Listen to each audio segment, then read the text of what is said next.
శ్రీమాత్రే నమః. శ్రీ గురుభ్యో నమః. శ్రీ లక్ష్మీనారాయణ దేవతాభ్యాం నమః. అతి పవిత్రమైన క్షేత్రాల్లో తిరుమల క్షేత్రం ఒకటి. తిరుమల క్షేత్రానికి దగ్గరలో వెంకటేశ్వర స్వామి వారి చిన్నమామగారు తొండమాన చక్రవర్తి గారు రాజ్యం వెళ్ళిన ప్రదేశం ఉంది.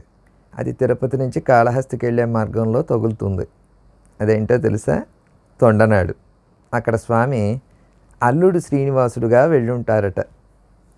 తిరుమల కొండపైన నించొనున్న స్వరూపం తొండమండలంలో స్వామి కూర్చొని ఒక చేతిని ఇలాగా ఆహ్వాన ముద్ర చూపిస్తూ, ఇంకొక చేతిని అభయహస్తం చూపిస్తూ, ఒక కాలిని పైకి మడిచి ఒక కాలిని దిగువన పెట్టి పక్కన శ్రీదేవి భూదేవితో కొలువై ఉంటారట.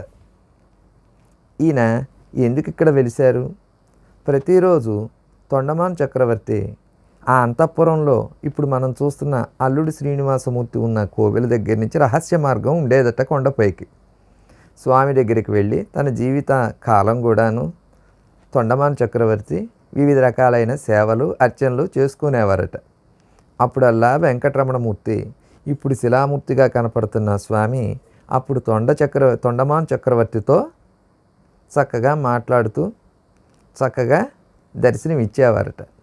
అలాంటి తరుణంలో వృద్ధాప్యం తొండమాన చక్రవర్తికి వచ్చిన కారణ నిమిత్తంగా ఆ రహస్య మార్గం అంటే బిల మార్గం ద్వారా ఈ తొండమండలం నుంచి కొండపైకి రాలేని పక్షంలో స్వామిని వేడుకున్నారట తొండమాన చక్రవర్తి.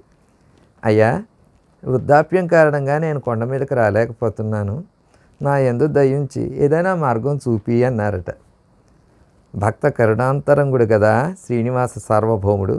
ఆయనే కదిలి వచ్చి తన చిన్నమామగారైన తన పరమభక్తుడైన తొండమాన చక్రవర్తి అంతఃపురంలో ఆయన యొక్క అవసరమైనటువంటి పూజా మందిరంలో ఈనాడు మనం చూస్తున్న అల్లుడు శ్రీనివాసుడుగా వెలిశారట.